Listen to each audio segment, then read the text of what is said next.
Hello, I'm Sarah from Wolf and Witch. Today I'm going to be doing a tutorial on how to make your lye solution for your soap making. So I've got my gloves on. They're long gloves, so they cover my wrists. So if I accidentally splash any lye, I'm not going to get 3rd-degree burns. And I've got my goggles on. Hello! So I've got my goggles on, I've got my gloves, I've got my thermometer. Just a point and click thermometer, which is really good. So I'm going to make sure that that is on Fahrenheit. Right, there we go. I've got a container, which I've done a crap little drawing on the top, but it tells people don't touch it, although I've got a room that I make things in that's locked, so it's just to let people know really. So what I'm going to do is I'm going to show you how to mix the lye. Make sure that's empty, take it off there. Right, so I've got my lye container on there. I have my sodium hydroxide, which is otherwise known as caustic soda or lye. Now, I know if you're watching this, you're probably freaking out thinking, caustic soda, you can't put that in soap. You cannot make soap without lye, without caustic soda. Without sodium hydroxide, as it's also known as. So you have to make your soap with this, otherwise the oils won't saponify and it won't bind it all together and you won't have soap. Now once you've made your soap and you leave it set up, after 48 to 72 hours there is absolutely no sodium hydroxide, lye, caustic soda.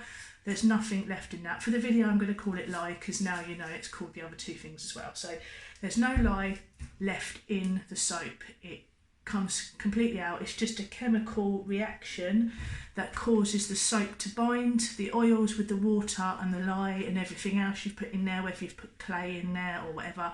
It will bind it all, then it was set, then it was saponify and then it was saponify, then it was set and it would turn into soap. So that's that. Right, now the way I do it, I know there's a lot of videos out there, they weigh their water. I don't use water, I use 100% ice cubes, and I'll tell you why. Because I find that when I first started doing it, I did it with water, and although I had ventilation, I had the windows open, I was choking.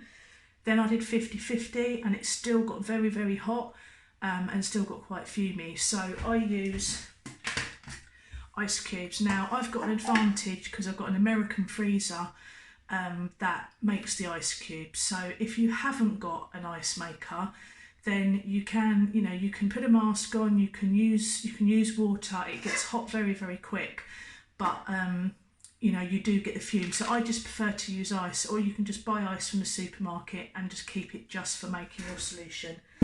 Right, so I'm going to press the scales. Put the units, make sure the unit's to grams and it's at 0. And what I'm going to be weighing today is 144 grams of the lye and 288 grams of water. So I'm going to weigh my water first in here, so my ice cubes, which is going to be 288.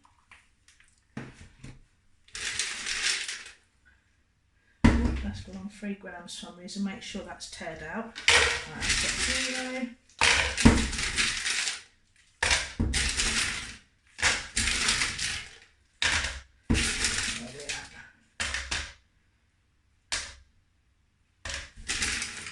Right, I'm going to top that up with a teeny bit of water because my ice cubes is going to take it over 288. So if I just use a tiny bit of water. There we go, 288. So I'm going to put this aside. Now, the reason why I have weighed the ice cubes in this container is because it's a 5p. Basically, it's a completely heat-proof container. Make sure that you buy a heat-proof container. I'll have a look in a minute and I'll turn one upside down and I'll show you what I mean. But this is why I put this in here, because you're going to be weighing the lye in a separate jug. And you're going to be adding the lye pearls or the lye flakes, whatever you've got, slowly to the ice cubes. Never ever put your lye in there and then tip your water in there, because you will cause a massive volcano. It will literally go out everywhere, it will burn everything, it will burn you. It's really, really dangerous. So I'm going to put that aside, and that's going to go there. I'm going to put this on here. I'm going to tear it out to 0. Now this is my, it's got a safety. Oh, that can never open. Now these are locked up as well in my home, so nobody can get to them. Now the lye solution, the lye flakes that I need, my recipe calls for 144. So what I do is I slowly, not fast,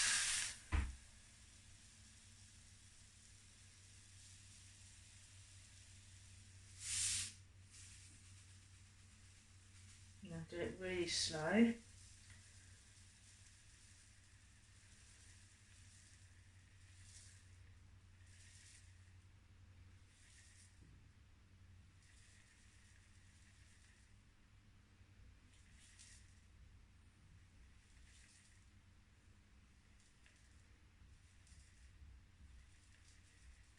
There we go. Right. I'm going to put my lid straight back on, make sure it's screwed down tight just in case anybody does. Now that's screwed up. I'm going to move my scale. I've put a little little drawing. I know it's crap, but I put a little drawing on the top, so just in case anyone does come in here, they know not to touch it, and I like to screw it up after. So if it gets knocked over, it's not going to go everywhere and burn everybody. Right, so like I said before, you add the lye to the water slowly, never the water or the ice to the lye because of the volcano.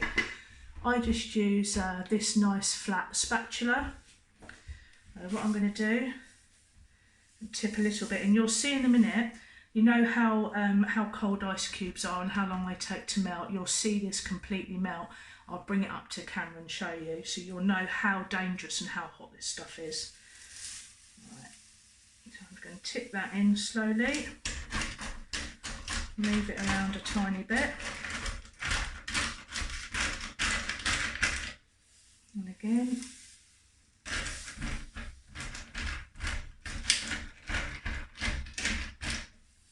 And again.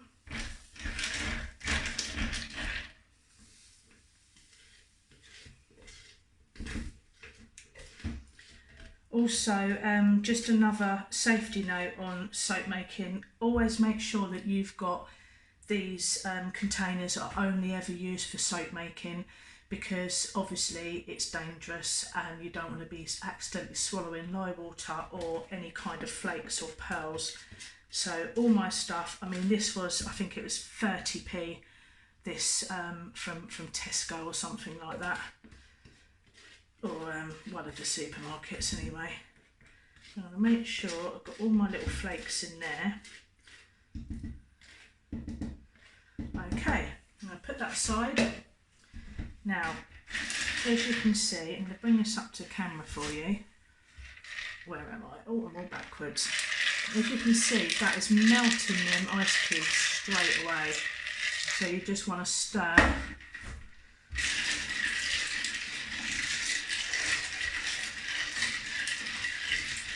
Just aggravate the ice cubes, moving around a little bit. Sorry about the noise. Hope you haven't got your headphones in watching this when you're in bed, because it is quite annoying when you get noisy videos. Right, as you can see, they have nearly melted. I've got tiny little ice cubes. So that was really, really, really cold. Let's have a little look now. If I fire that, that is, I can keep it in one place, hang on. So if I move it around, you'll see different temperatures because it's not mixed properly. So that was 57 just a minute ago on the thermometer. So that is about the heat of a bath when you've got your water on hot without a cold tap. That's the heat of scalding hot water. So if I hadn't have mixed this with ice, that would have gone up to about 300, which is what, 6 times hotter than the hot water that comes out your tap. So imagine the damage that it can do. So you have to be really careful. Now this video isn't to scare you or put you off, it's basically to show you how to keep yourself safe. So that is now mixed. As you can hear, there's no ice cubes left in there. I'm going to keep stirring. I'm also going to fire it and have a look. Now look, that's getting hotter and hotter. That was 79.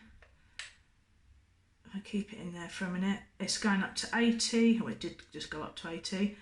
And that will get a bit warmer, but because it's with the ice, like I said, it's kept at a good temperature. So I've stirred all that round. I can't feel any granules or any powder in there anymore. Now what I'm going to do is I'm going to use this jug that I used the lye for, and I'm going to place that in there and put it out the way, right up the back of my work surface. I'm going to get my lid, I'm going to screw it on, and I'm going to put that next to it as well. Now that's how you make your lye solution for your soap. My next video, what I do is I'll put the description in the descriptions, and I'll head it as making my lye solution for soap, so you can find it easy. The next video that I'm going to do is how to weigh out your oils, and then I'll show you me tipping the lye into the oils and how to emulsify, and that will be the next video. Okay, thanks very much, thanks for watching.